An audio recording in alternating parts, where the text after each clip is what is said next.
오늘 말씀은 요한계시록 10장 8절부터 11절의 말씀입니다. 요한계시록, 이 설 전인데 좀 마음이 자유롭고 좀 이렇게 쉬운 말씀이어야 되는데 요한계시록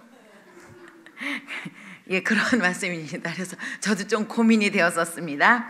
요한계시록 10장 8절에서 11절 말씀 합독하시겠습니다. 함께 읽으시겠습니다. 시작.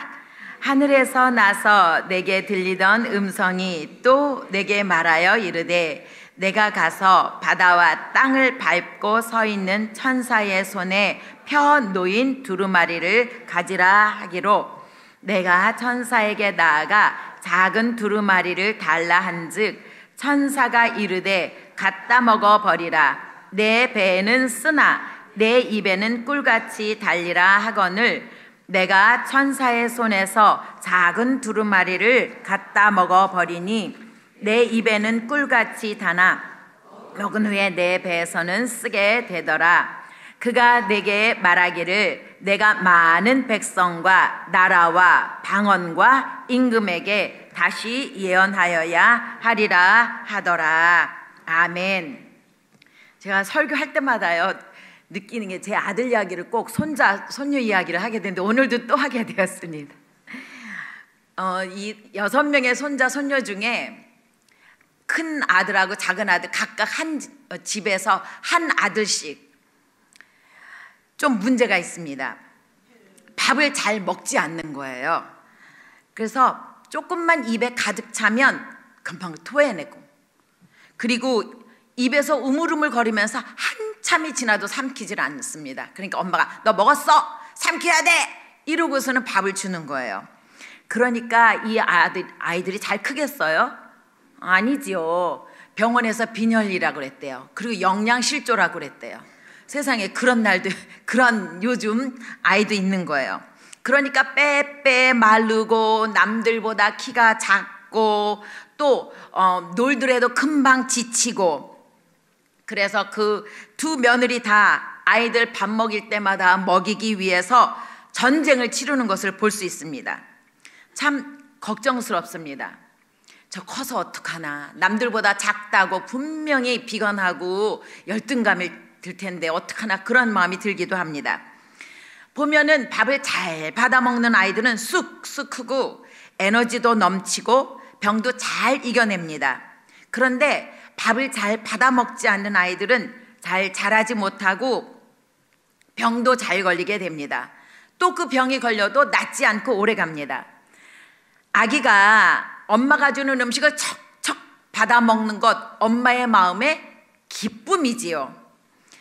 엄마는 자기가 먹지 않아도 아기가 잘 받아 먹으면 기분이 참 좋습니다. 그리고 커서 잘 되겠군 이렇게 뿌듯한 마음이 들기도 합니다. 우리가 영적인 양식을 먹는 것도 마찬가지가 아닐까요?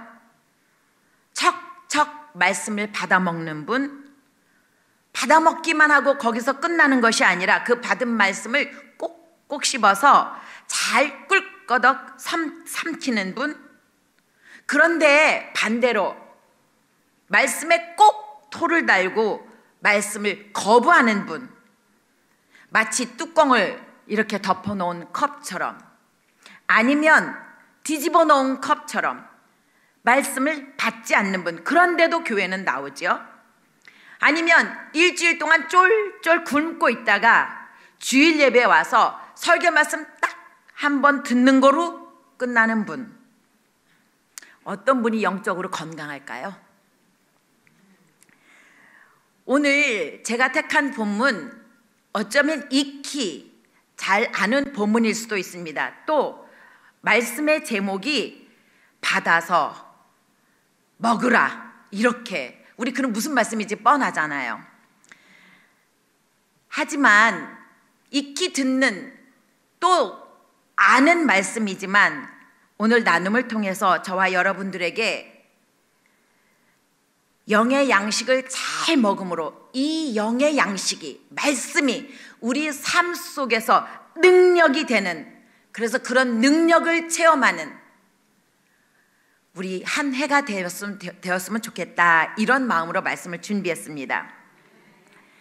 제가 먼저 묻겠습니다. 여러분, 말씀의 능력 체험하고 사십니까? 그 말씀이 살아서 내 삶 속에서 이렇게 역사하고 나를 이렇게 이끌어 간다고 경험하시며 사십니까? 성경에 수많은 언약의 말씀들이 있습니다. 그 말씀들이 나에게 적용이 되는가 하는 것을 묻는 것입니다. 그러면 말씀의 능력을 경험하려면 어떻게 해야 할까요? 오늘 성경 본문에 사도 요한이 8절에 보면 힘센 천사, 그 천사는 바다와 땅을 밟고 서 있는 천사라고 했습니다. 그 바다와 땅을 밟고 있다는 말은 온 천하의 편만에 있는, 온 천하에 영향을 미치고 있다라는 그런 뜻입니다. 그 천사의 손에 펴진 그런 놓여진 작은 책 두루마리를 가지라고, 그래서 가지고 먹으라는 그런 명령을 사도 요한이 받게 됩니다. 우리 한번 8절부터 10절 다시 한번 읽어보겠습니다. 8절부터 시작. 하늘에서 나서 내게 들리던 음성이 또 내게 말하여 이르되 내가 가서 바다와 땅을 밟고 서 있는 천사의 손에 펴 놓인 두루마리를 가지라 하기로, 내가 천사에게 나아가 작은 두루마리를 달라 한즉 천사가 이르되 갖다 먹어 버리라. 내 배에는 쓰나 내 입에는 꿀같이 달리라 하거늘 내가 천사의 손에서 작은 두루마리를 갖다 먹어 버리니 내 입에는 꿀같이 다나 먹은 후에는 내 배에서 쓰게 되더라. 아멘. 이 3절의 말씀에서 반복되는 말씀이 있습니다. 먼저 가지라 하고 8절에서 펴놓인 두루마리를 가지라, 그리고 9절에서는 갖다 먹어 버리라, 10절에서도 작은 두루마리를 갖다 먹어 버리니 하면서 가지라, 가져오다, 받다, 이런 뜻의 말이 있습니다. 말씀의 능력을 얻기 위해서, 내가 경험하기 위해서는 먼저 말씀을 가져야 한다는 말입니다. 말씀을 받아야 한다는 말씀입니다. 이것이 말씀을 취하다라는 말입니다. 사실 오늘 본문의 말씀을 정한 이유가 있습니다.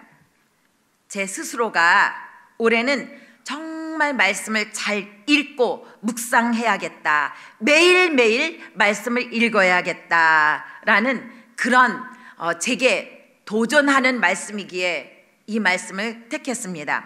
작년에 정말 하나님께 죄송스러웠습니다. 말씀을 매일매일 꼬박꼬박 읽어야 하는데 그렇게 하질 못했습니다. 올해도 이제 1월 1일에 12월 31일이죠. 송구영신 때 결심을 했습니다. 올해는 정말 무슨 일이 있어도 매일매일 이 말씀 카드 있죠. 우리 이번엔 맥체인으로 나오잖아요.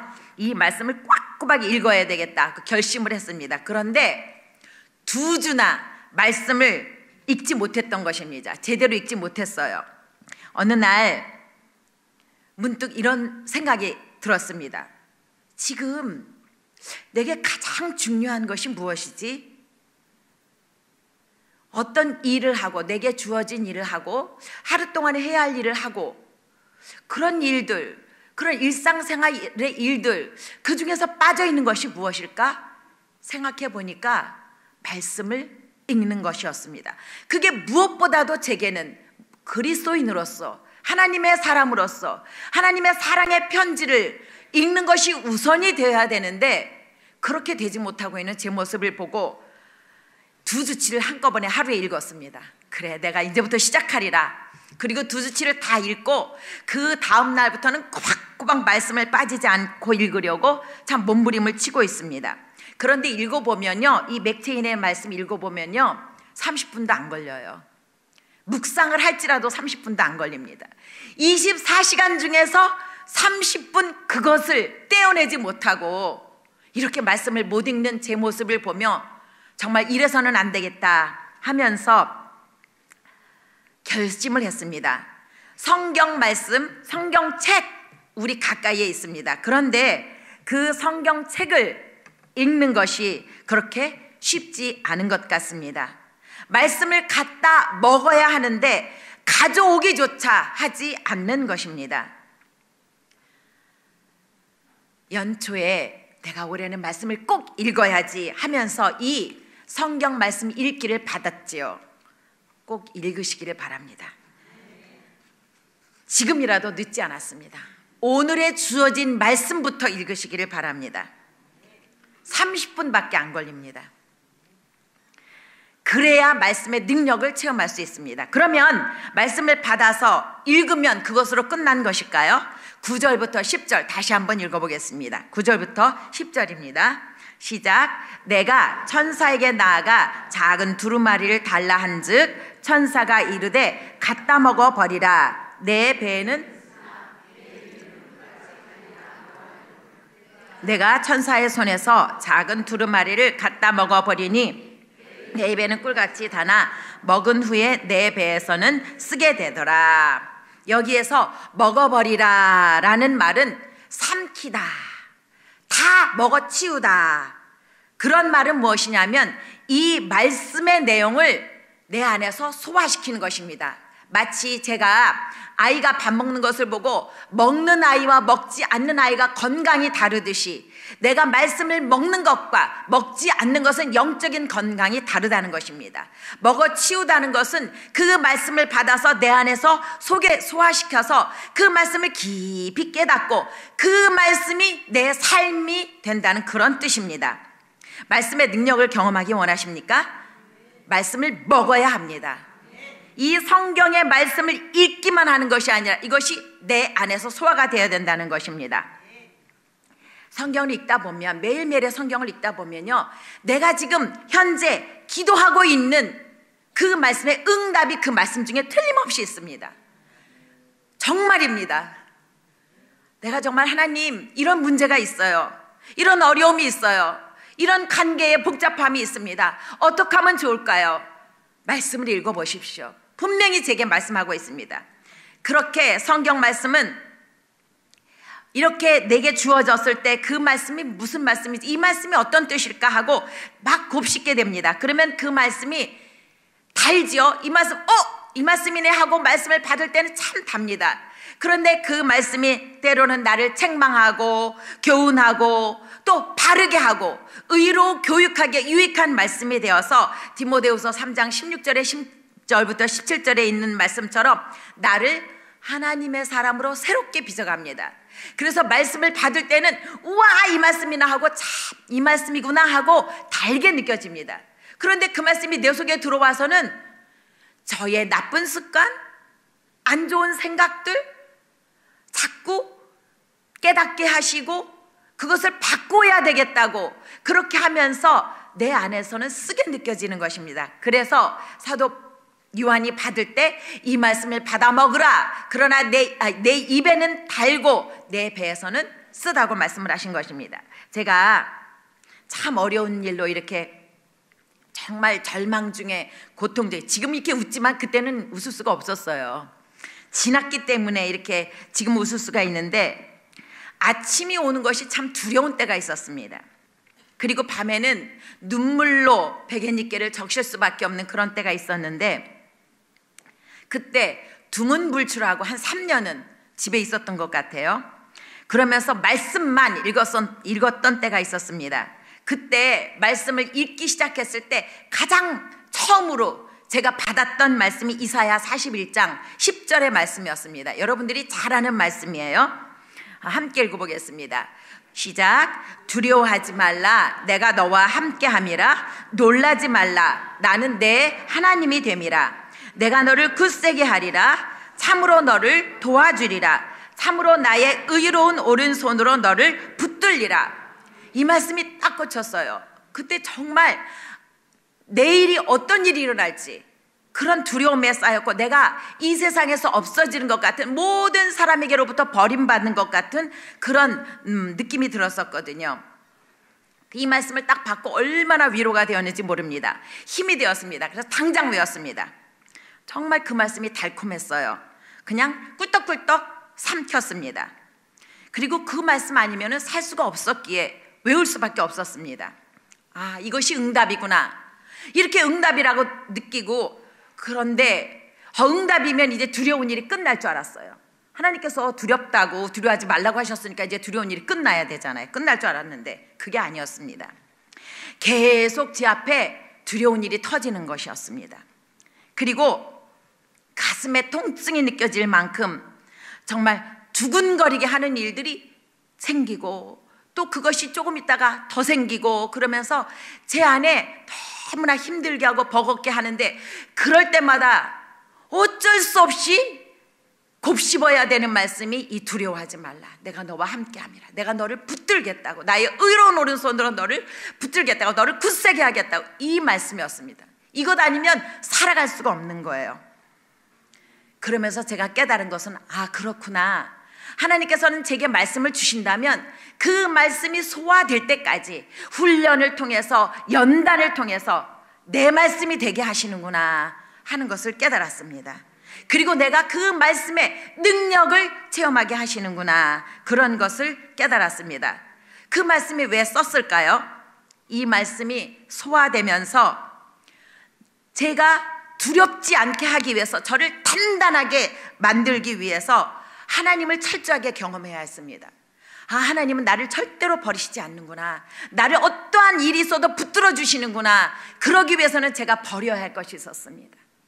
예전에 붙들고 있던 것, 예전에 버려야만 했는데 버리지 못한 것, 하나님을 붙잡아야 되는데, 붙잡아야 하는데 방해되는 것, 그런 것들을 버리게 하셨습니다. 그런데 제가 가지고 있던 것 버리는 거 쉽지 않았습니다. 특별히 제 성품을 뜯어고치는 것은 정말 쉽지 않았습니다.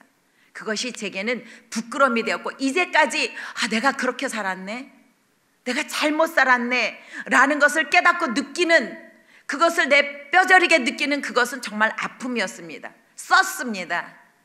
그럼에도 불구하고 하나님은 계속되는 고통으로, 고난으로 저를 단련시키면서 조금씩 변화시켜가는 것을 제가 체험하게 됐습니다.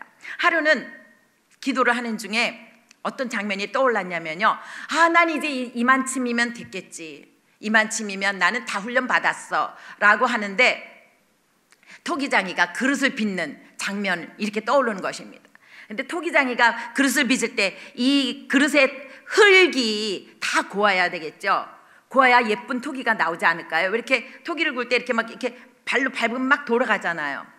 그런데 그 토기가 고운 흙으로만 되어 있어야 되는데, 고운 흙이 아니라 때로는 굵은 흙도 있고 찌르는 흙도 있고 울퉁불퉁한 그런 토기가 되는 것입니다. 그래서 제가 그때 깨달은 건, 아직도 아니구나.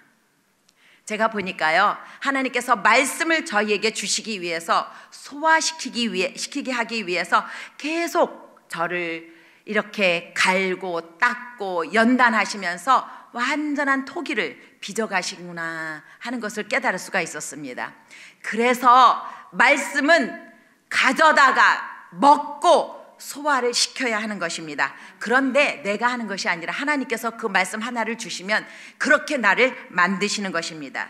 저는 여러분들에게 정말, 여러분과 제가 2018년도에는 매일매일 30분 그 시간을 주님께 드리면서 말씀을 읽고, 그리고 와닿는 말씀, 그 말씀으로 통해서 하나님께서 저를 단련시키시며 소화시키시며, 그래서 주님의 사람으로 만들어가는, 그래서 그 말씀의 능력이 경험되는 그런 한 해가 되기를 원합니다. 결론입니다.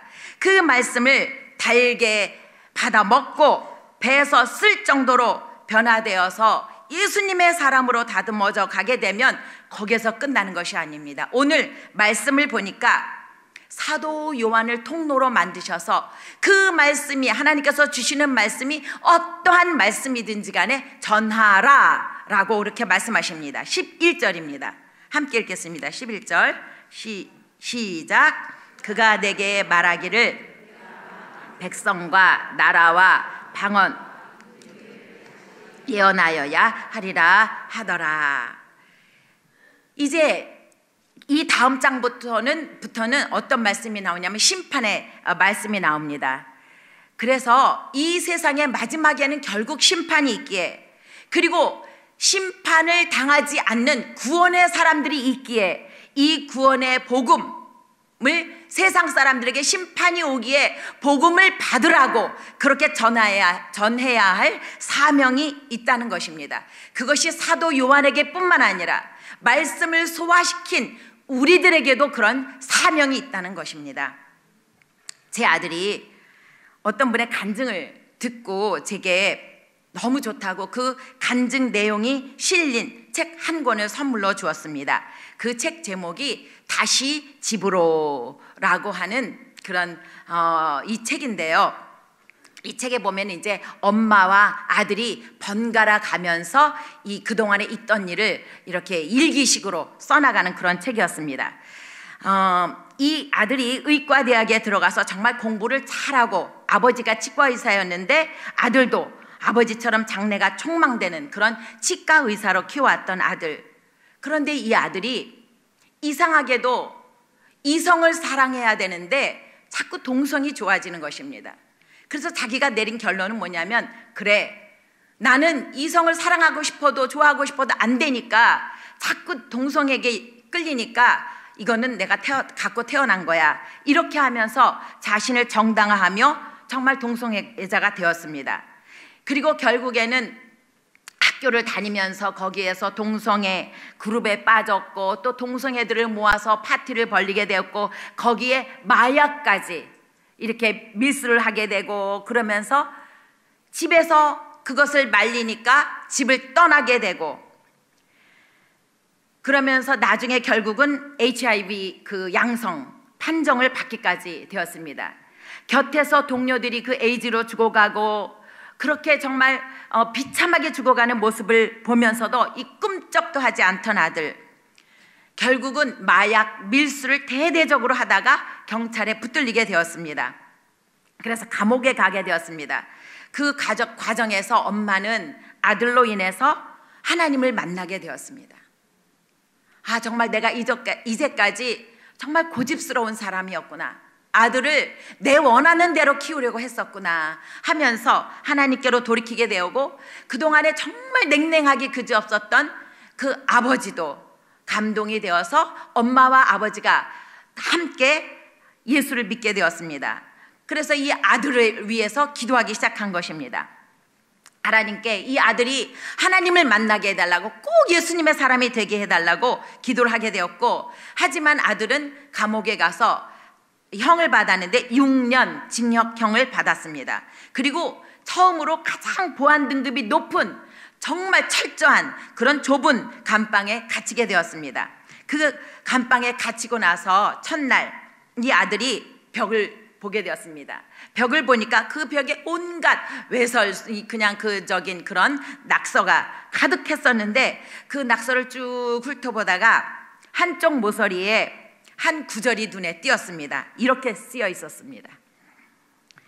심심한 사람은 예레미야 29장 11절을 읽는다.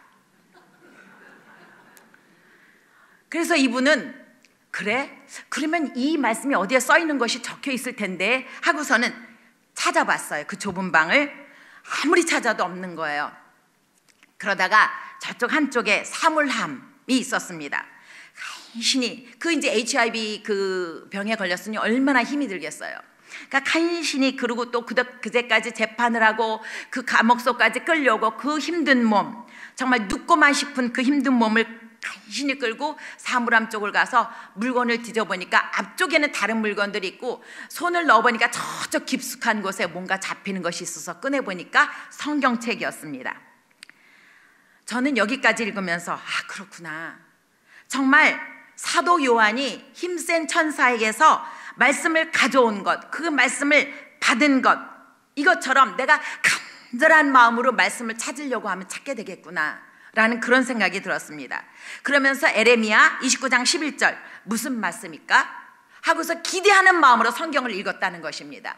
여러분, 말씀을 읽을 때 기대하는 마음으로 읽으시길 바랍니다. 분명히 응답 주십니다. 제가 그렇게 경험을 하니까요. 그리고 여러분 중에서도 많은 그런 경험을 하지 않습니까? 그리고 여러분, 에레미야 29장 11절 다 알죠? 예, 읽어보실까요? 시작.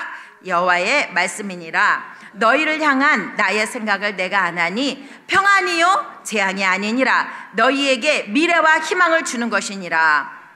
이 말씀을 읽으면서 자기가 이제까지 나는 미래가 없어, 나는 희망이 없어, 이렇게 살다가 죽으면 돼 하고 정말 지금의 쾌락에 만족을 했었던 자기 삶을 돌아보게 되었습니다.